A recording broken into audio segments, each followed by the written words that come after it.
আমার প্রিয় ক্লাস 10 এর ছাত্রছাত্রীরা, তোমাদের সবাইকে স্টাডি ফর এডুকেশন চ্যানেলে স্বাগত জানাই। তোমাদের ক্লাস 10 এবং মাধ্যমিকের খুবই গুরুত্বপূর্ণ একটি বিষয় হলো অঙ্ক।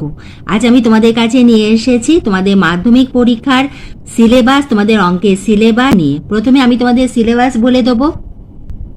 তোমাদের অঙ্কের বইয়ে যে সূচিপত্র আছে সেখানে মোট 26টি অধ্যায় রয়েছে। এই 26টি অধ্যায় তোমাদের সিলেবাসের অন্তর্ভুক্ত, কিন্তু এই 26টি অধ্যায়ের মধ্যেই কিন্তু আমাদের বীজগণিত, পাটিগণিত, ত্রিকোণমিতি, জ্যামিতি, পরিমিতি, রাশিবিজ্ঞান রয়েছে। আমি তোমাদের প্রথমে আলাদাভাবে বলে দেবো যে কোন অধ্যায়গুলি তোমাদের বীজগণিতের অন্তর্ভুক্ত, কোনটি ত্রিকোণমিতি, এইভাবে প্রতিটি বিভাগে আমি আলাদাভাবে তোমাদের সিলেবাস বলে দেবো এবং তারপরে আমি মাধ্যমিক 2025-এর অঙ্কের প্রশ্নপত্র দেখিয়ে খুব সহজভাবে বলে দেবো যে কত দাগ নম্বরে কোন অধ্যায় থেকে প্রশ্ন থাকবে, কোথা থেকে প্রশ্ন থাকবে, কয়টি প্রশ্নের উত্তর লিখতে হবে। কারণ এইভাবে তোমাদের যদি সিলেবাস এবং নম্বর বিভাজন জানা থাকে, তোমাদের রেডি হতে, তোমাদের প্রিপারেশন নিতে খুবই সুবিধা হবে। তোমাদের মাধ্যমিক পরীক্ষার জন্য তোমাদের যে টেস্ট পরীক্ষা এবং ফাইনালের সিলেবাস এবং নম্বর বিভাজন এবং প্রশ্নের ধরন কিন্তু একই হয়ে থাকে।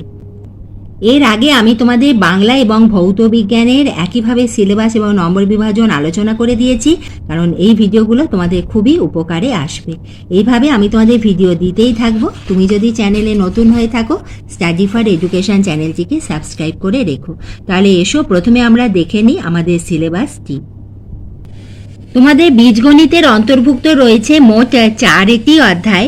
প্রথম অধ্যায় একচল বিশিষ্ট দ্বিঘাত সমীকরণ, ইহা বীজগণিতের অন্তর্ভুক্ত। 5 নম্বর অধ্যায় অনুপাত ও সমানুপাত, 9 নম্বর অধ্যায় দ্বিঘাত করণী এবং 13 নম্বর অধ্যায় ভেদ।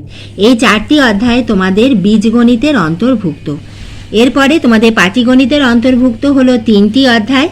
সেটি হলো দ্বিতীয় অধ্যায় সরল সুদ কষা, 6 নম্বর অধ্যায় চক্রবৃদ্ধি সুদ ও সমহার বৃদ্ধি বা হ্রাস এবং 14 নম্বর অধ্যায় অংশীদারি কারবার। এই 3টি অধ্যায় তোমাদের পাটিগণিতের অন্তর্ভুক্ত। এবার এসো আমরা পরিমিতি দেখে নিই। পরিমিতিতে রয়েছে তোমাদের মোট 5টি অধ্যায়। চতুর্থ অধ্যায় আয়তঘন, অষ্টম অধ্যায় লম্ব বৃত্তাকার চোঙ, 12 নম্বর অধ্যায় গোলক, 16 নম্বর অধ্যায় লম্ব বৃত্তাকার শঙ্কু এবং 19 নম্বর অধ্যায় বিভিন্ন ঘনবস্তু সংক্রান্ত বাস্তব সমস্যা।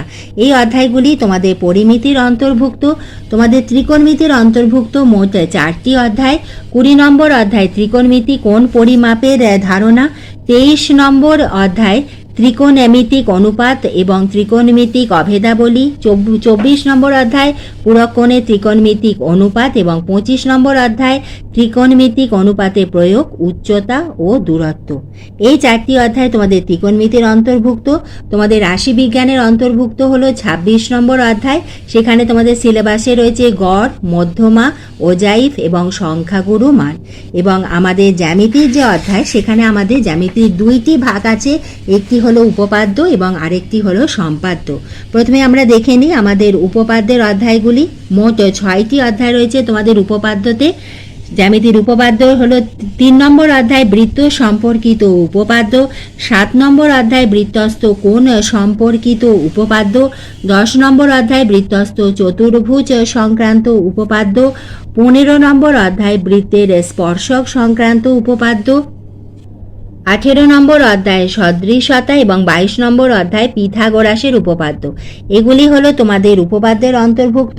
আমাদের সম্পাদ্যর অন্তর্ভুক্ত মোট 3টি অধ্যায় রয়েছে। সেখানে প্রথম হলো 11 নম্বর অধ্যায় সম্পাদ্য ত্রিভুজের পরিবৃত্ত ও অন্তর্বৃত্ত অঙ্কন, 17 নম্বর অধ্যায় সম্পাদ্য বৃত্তের স্পর্শক অঙ্কন, 21 নম্বর অধ্যায় সম্পাদ্য মধ্য সমানুপাতি নির্ণয়।